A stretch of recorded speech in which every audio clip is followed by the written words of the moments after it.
आज की online class में हमारा टॉपिक है कल्पना, इमेजिनेशन। आज की ऑनलाइन क्लास में हम लोग कल्पना के बारे में थोड़ा सा अध्ययन करेंगे। कल्पना टॉपिक को पूरे हमने 2 भागों में बांटा है, जिसमें हम लोग पहले भाग में पढ़ेंगे कल्पना की परिभाषा, कल्पना के प्रकार और कल्पना की विशेषताएं। ये सब मुख्य टॉपिक हैं, लेकिन इस सेक्शन में केवल हम लोग 2 पार्ट को पढ़ेंगे, एक कल्पना का अर्थ, परिभाषा और उसकी विशेषताएं। तो और जो शेष भाग है इसके हम लोग अगले क्लास में पढ़ेंगे। कल्पना कितने प्रकार की होती है। फ़िलहाल आज के लिए जो क्लास है, सबसे पहले हम डिस्कशन करेंगे, जानने का प्रयास करेंगे कल्पना का अर्थ होता क्या है। आप सबके जीवन में, हमारे जीवन में भी ऐसे समय या ऐसी परिस्थितियां आती हैं, जैसे मान लीजिए कोई भी व्यक्ति किसी शहर में पहली बार जा रहा है तो उसके मन में बहुत सारे विचार उत्पन्न होते हैं कि शहर होगा कैसा, वहाँ यातायात की सुविधा कैसी होगी, वहाँ रहने की सुविधाएं कैसी होंगी, वहाँ आवागमन की सुविधा कैसी होगी, वहाँ किस प्रकार से बिल्डिंग्स होगी। ये बहुत सारी बातें उस सोचने विचारने लगता है। सोचने विचारने की यही प्रक्रिया है कल्पना। इसमें सबसे मुख्य बात यह है कि कल्पना करने के लिए जो उद्दीपक का कार्य करता है वह उसके सम्मुख उपस्थित नहीं होता है। एक और एग्जाम्पल है, जब कोई भी आर्किटेक्ट मकान का डिज़ाइन तैयार करता है, यह डिज़ाइन उसके कल्पना पे ही आधारित होता है और वह अपने पूर्व के अनुभवों को याद करता है।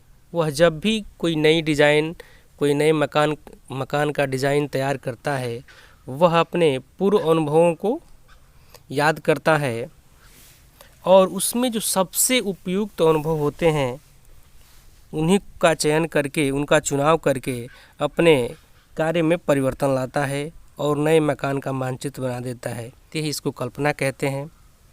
इसी प्रकार कल्पना को और अधिक स्पष्ट करने के लिए हमने एक नोट्स बनाया है, उसका अध्ययन करते हैं और प्रयास यह किया गया कि आप भी इसके माध्यम से अपना नोट्स तैयार कर सकते हैं। इसमें देखिए दिया हुआ है कल्पना, हेडिंग है, उसमें है कल्पनागत अनुभवों से संबंधित होती है। इसमें हमेशा नवीनता का तत्व पाया जाता है। मनुष्य की अनेक मानसिक शक्तियों में कल्पना शक्ति भी एक अद्भुत शक्ति है। इसका सूक्ष्म अंकुर किसी किसी के अंतःकरण में आरंभ से ही रहता है, जिसे प्रतिभा के नाम से पुकारते हैं। आधुनिक सभ्यता के विकास में कल्पना की भी महत्वपूर्ण भूमिका रही है। नित्य नए नए होने वाले आविष्कार मानव की कल्पना शक्ति के ही परिणाम हैं।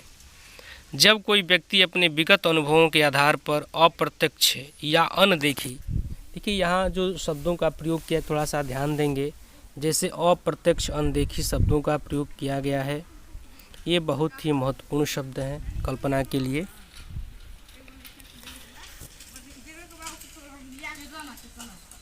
अनदेखी वस्तुओं को किसी नवीन रूप में संगठित करके मन ही मन देखते हैं। कल्पना स्मृति पर आधारित होती है। जैसे जब कोई व्यक्ति पूर्व में देखे गए अनेक मकानों के आधार पर कभी कभी अपनी कल्पना में एक ऐसे मकान का निर्माण करने लगता है जो वास्तव में कहीं होता नहीं है। ऐसा मकान उस व्यक्ति के विचारों की ही उपज होती है। ये इसकी थोड़ा सा अर्थ को स्पष्ट करने का प्रयास इसके माध्यम से किया गया है। उपरोक्त के आधार पर हम कह सकते हैं कि कल्पना एक ऐसी प्रक्रिया है, या कल्पना के द्वारा, या कल्पना एक ऐसी सोचने की प्रक्रिया है जिसमें वह वस्तु हमारे सम्मुख उपस्थित नहीं होती है।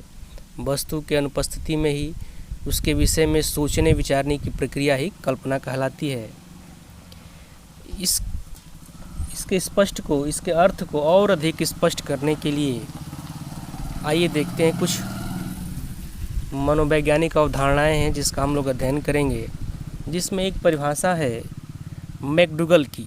मैकडूगल ने लिखा है, परोक्ष वस्तुओं के संबंध में चिंतन करना ही कल्पना है। देखिए, सबसे पहले हम जानेंगे कि परोक्ष होता क्या है। परोक्ष का अर्थ क्या होता है? परोक्ष का अर्थ होता है जो आँखों के सामने न हो, आँखों से ओझल हो।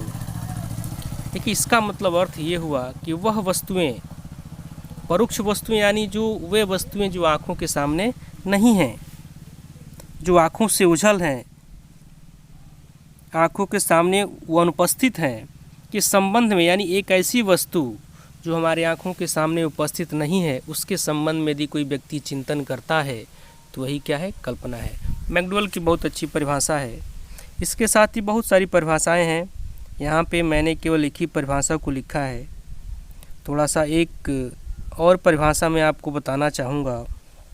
रायबर्न के अनुसार, रायबर्न कहते हैं, कल्पना वह शक्ति है जिसके द्वारा हम अपनी प्रतिमाओं का नए प्रकार से प्रयोग करते हैं, जब हमको पूर्व अनुभव को किसी ऐसी वस्तु का निर्माण करने में सहायता देती है जो पहले कभी नहीं थी।